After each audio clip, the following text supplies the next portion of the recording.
lebih produk, kita dapat penghargaan di Bandung. Dapat salah satu nominasi award di Bandung. Kita juaranya. Cilacap luar biasa. Seperti itu. Tepuk tangan buat Cilacap, Pak. Jadi barcode ini simple, Pak. Bahannya dari tanduk sapi. Sapi kurban ya. Yang tadinya ketika musim kurban kemarin, tanduk sapi itu hanya dibuang, dipendem, dibakar, gitu ya. Nggak berharga. Kami kumpulkan, kami berdayakan pengrajin, kita bentuk seperti ini, kita kemas, kita manfaatkan, gitu ya. Hasilnya luar biasa. Jadi barcode ini adalah alat terapi yang terbuat dari tanduk sapi. Tanduk sapi ini sendiri digunakan di zamannya Nabi, itu digunakan untuk bekal, gitu ya. Artinya zaman dulu sudah digunakan untuk terapi. Di Cina digunakan untuk terapi. Orang yang dikerok atau kerok sendiri, gitu ya, begini, atau di kepala seperti ini, gitu.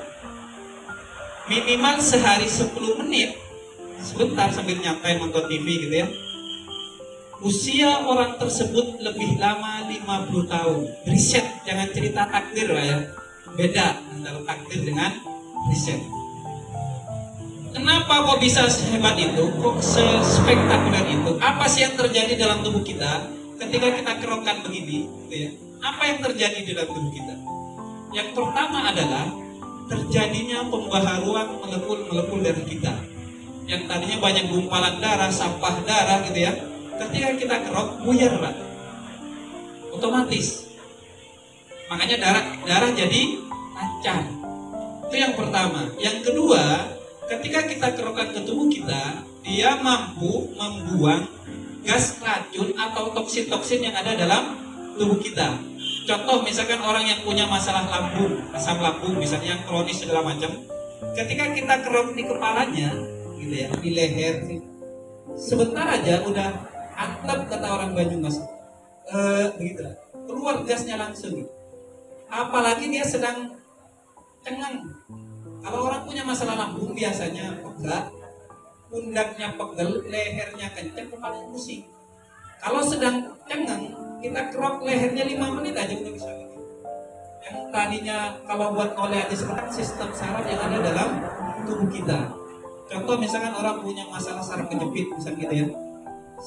Orang punya masalah saraf kejepit pasti pernah mengalami benturan, jatuh, kecelakaan, gitu ya.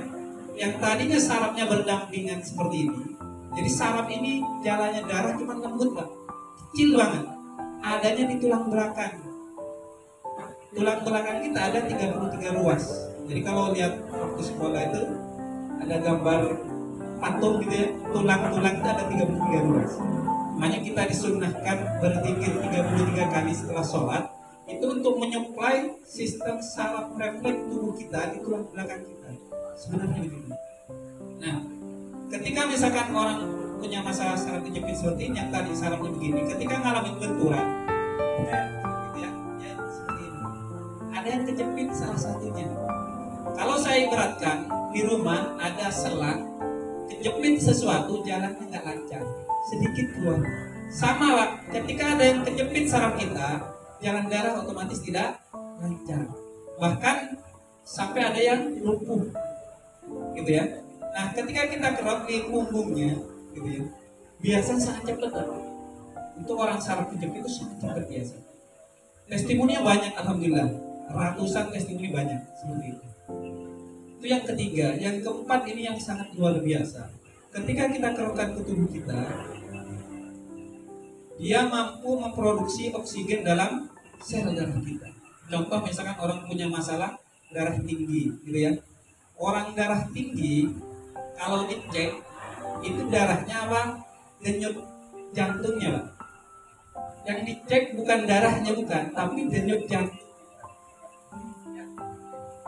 Seberapa berat jantung kita memompa darah? Ketika berat, tensinya tinggi, bebannya berat. Karena apa? Karena darahnya pekat, kental, sehingga jantung kita memompa darah jadi berat, seperti itu. Jadi ketika kita kerok, dan kita otomatis jadi lancar, jantung jadi enteng pompa darah. Karena pekerjaan jantung kita dia pompa darah, gitu. Dan organ tubuh kita kerjanya serba otomatis, Pak. Mau ada masalah nggak ada masalah kerja. Jantung kita pompa darah, darah mau kental mau encer, pompa aja. Gitu. Ginjal kita, darah mau kental mau encer, dia nyari darah. Itu kerjaannya organ tubuh kita, serba otomatis. Gitu. Makanya ketika darahnya kental, jantung jadi berat. Makanya ada pembengkakan jantung, jantung koroner, jantung bocor. Gitu. Itu dampaknya ketika darah kental. Seperti itu. Maka ketika kita barkun, kita kerok, gitu, darah otomatis jadi lancar. Tingkat kesembuhannya sangat cepat, seperti itu. Nah, sedangkan tanduk sapi ini sendiri ternyata Bapak sekalian, ini digunakan oleh Nabi, yaitu Nabi Musa. Diceritakan di Al-Quran di surat Al-Baqarah ayat 73. Nabi Musa dikaruniai mukjizat menghidupkan orang mati dengan tanduk sapi. Ayatnya kurang lebihnya seperti ini. Kata Allah, pukullah mayat itu dengan sebagian anggota sapi. Begitulah cara Allah menghidupkan orang yang telah mati. Seperti itu.